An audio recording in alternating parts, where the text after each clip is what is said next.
Oi gente, tudo bom? Espero que com vocês esteja tudo bem, comigo tá tudo tranquilo. Hoje eu queria fazer um material aqui um pouquinho diferente do que eu geralmente faço aqui nesse Instagram. Eu queria discutir aqui, na verdade eu queria colocar aqui as minhas inquietações, né? Agora que eu acabei de ler aqui um artigo excelente, né?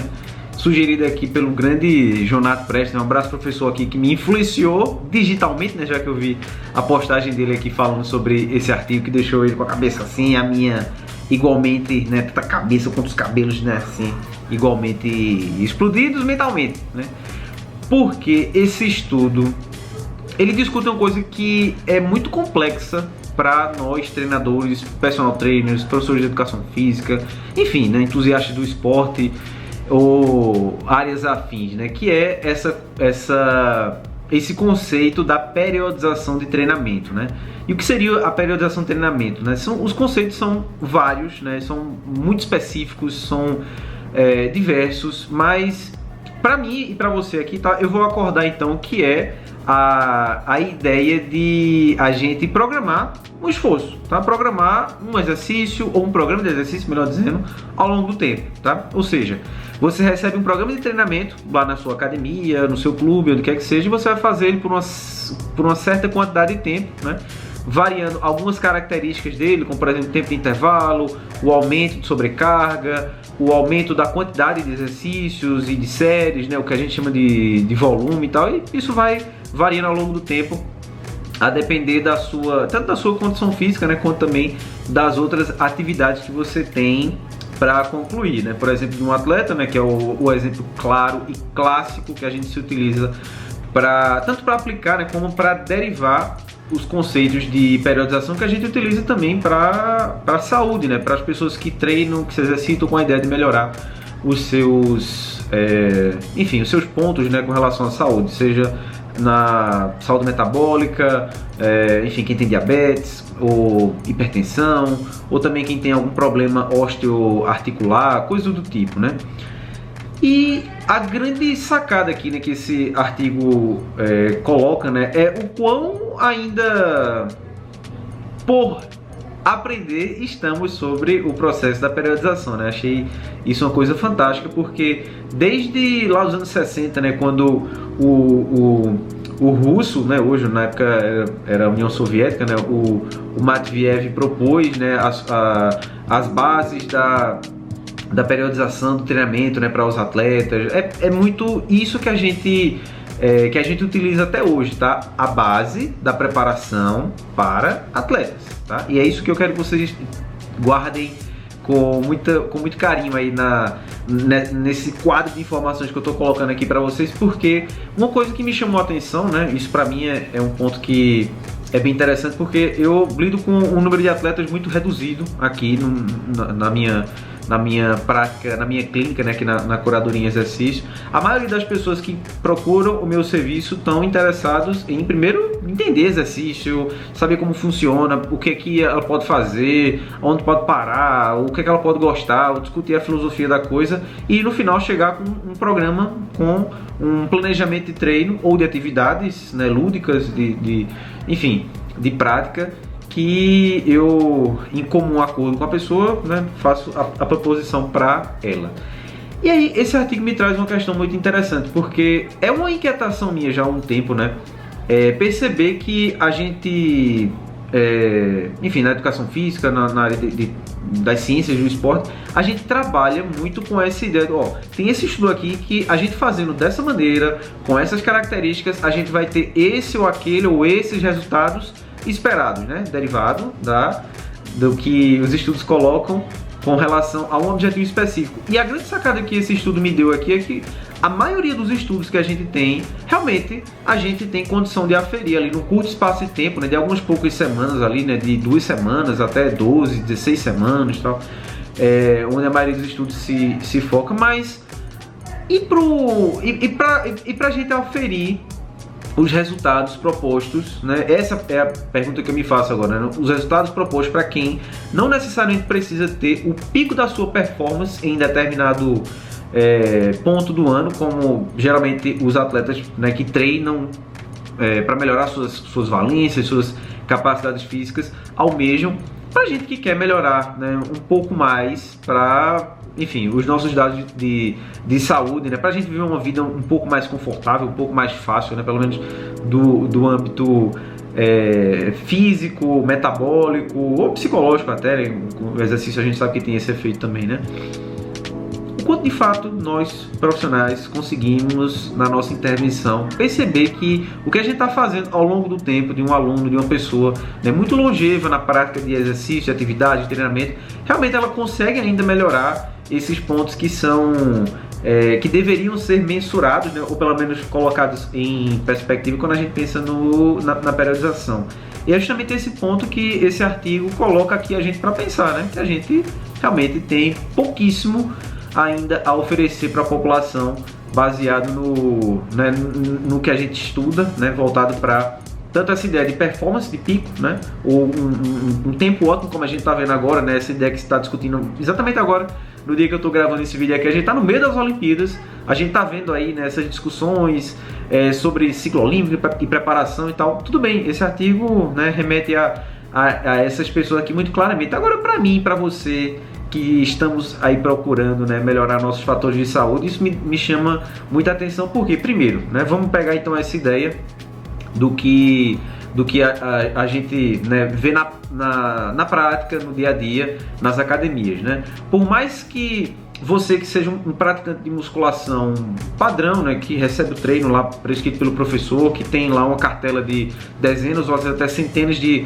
alunos para fazer o seu treinamento, dado que hoje a gente não tem um grande incentivo assim das redes de academia, sejam elas mais populares ou acessíveis, ou seja elas as mais premium e de maior valor, a gente não tem exatamente um grande incentivo para que as pessoas façam as suas avaliações, né? Porque é justamente nesse ponto que eu consigo imaginar que a gente tem uma estratégia muito boa para talvez verificar junto com o aluno, né, se os objetivos que ele tinha realmente estão sendo alcançados, né? Mas a gente sabe que a avaliação física só o professor ou o avaliador pode fazer na sala de avaliação ou no momento da avaliação é muito pouco, né? Eu tenho aqui observado, e é uma reflexão que eu me fiz aqui durante esse tempo que eu estou aqui na curadoria, né? O quanto que, por exemplo, um fator ou vários fatores, né, que um atleta pode trazer para melhorar ainda mais a sua performance, a sua periodização no treinamento, que são os exames laboratoriais, a preparação que o treinador, né, responsável pela fisiologia do atleta, se eu puder simplificar assim, o fisiologista do clube, da equipe, tem que trabalhar junto com o técnico, né, a pessoa responsável pela preparação da modalidade em específico, tá? Como todos esses dados aqui tem que casar, faz exame de sangue, conversa com o psicólogo, conversa com o fisiologista, conversa com a preparação, com a equipe técnica, para no final, cara, opa, esse campeonato aqui vale a pena a gente talvez se preparar para a performance máxima aqui, que a gente imaginou lá no começo do ano, ou 2, ou 3, ou 4 anos até atrás. O quanto que a gente consegue colocar isso na prática para uma pessoa que mal vai para uma avaliação na academia uma vez no ano, né? Esse é o ponto que eu me coloco aqui a pensar. O quanto que a pessoa, praticante de musculação, você que está aí pensando se vai entrar numa academia de grande rede ou não, né? O quanto você pode estar perdendo de informação porque você não tem esses dados aqui. Porque uma das grandes coisas que a periodização, independente do método que você e o seu professor, né, seu treinador escolha aqui, se é uma periodização linear, se é linear reversa, se é ondulatório, coisa do tipo, tal, enfim, o quanto que a gente está, o quanto que você poderia deixar de ganhar se você tivesse esses fatores, né, observados ao longo do tempo, e o quanto você hoje talvez esteja se submetendo a estresse, né, que é o que se discute lá desde os primórdios da periodização, que é evitar que o atleta tenha uma performance pior do que treinar de forma aleatória, né? Então a gente pega essa ideia aqui, você que está procurando saúde, está procurando melhorar o seu condicionamento, melhorar os seus parâmetros de força, cardiorrespiratórios, de mobilidade, não pensando em, sabe, grandes feitos da performance humana como o seu, né, como o seu foco aqui, mas né? Poder subir um lance de escada sem passar mal, né? Mesmo com a máscara, ou ter força para poder levar as compras, trocar um garrafão de água, um bujão de gás que tá peso de ouro hoje em dia, né? Enfim, esse tipo de coisa. O quanto que você talvez podia otimizar o seu tempo, o seu esforço, dado que a gente precisa ter dados, né, para planejar isso. E isso é um ponto que me chama muita atenção, porque a minha ideia aqui, né, que eu já discuti com outros alunos, com outras pessoas aqui, não é exatamente a gente periodizar o treinamento baseado no esforço, ou baseado nas valências físicas, né, com essa ideia da gente pegar a performance dura e completa e colocar isso ao longo do ano inteiro, tá? Eu já fiz esse exercício com alguns alunos aqui da curadoria, que termina sendo bem revelador de como as pessoas pensam que o exercício pode ser ao longo do ano, tá? E aí eu vou dar esse exemplo para vocês, a minha sugestão de periodização baseada na autopercepção da pessoa, né, enquanto ela passa um ano típico. Isso funciona, pelo menos eu venho observando, isso é um método empírico ainda para mim, para pessoas adultas, jovens, como é que elas esperam que no ano típico delas, elas vão provavelmente experimentar as sensações de viver aqueles meses ou aquele bloco de tempo, tá? E eu vou dar esse exemplo para vocês aqui. No começo do ano, né, vamos pegar do mês 1 ao mês 3, que, enfim, na ideia da periodização linear clássica, a gente tem esse mesociclo aí, né, de, enfim, 2 meses, aí 8 semanas, 6 a 8 semanas, 2 mesociclos, enfim, como você queira se apropriar disso, até 12 semanas no máximo. Como é que essas pessoas vivem, né, ou uma pessoa como essa que eu uso aqui de exemplo, ela vive, ela espera ter enfim, as suas emoções contempladas no começo do ano. Ah, que legal, eu imagino que nesse período aqui de janeiro, que eu tiro férias junto com a minha família e tal, é um momento que eu vou treinar menos e vou curtir mais, né? Então, poxa, então provavelmente essa é uma pessoa que, se a gente for pensar nessa ideia da periodização clássica, ela vai chegar lá no seu período competitivo ou no auge do seu treinamento, muito provavelmente lá pelo final do ano, e depois ela tira esse período de descanso aí. Aí a gente avança, né? Ó, e lá pro meio do ano ali, do mês 4 até o mês 6 ali, como é que tu imagina? Ah, nesse período aqui a gente já começa a ver as temperaturas diminuindo e tal. Eu imagino que eu vou voltar, mas não necessariamente com aquele ponto, com aquela força toda de gás e vontade pro treinamento. Então, beleza, coloca ali como se fosse um período pré-competitivo para ela, tal, diminui um pouquinho o volume, as cargas não precisam ser máximas, tal. A gente pode alternar o tipo de estímulos para essa pessoa, e aí vai ao longo do tempo, tá? Isso vai variar de pessoa para pessoa. No segundo semestre pode ser que seja para ela o pico do quanto que ela pode ter de volume, né, de esforço ou de estresse para o treinamento dela.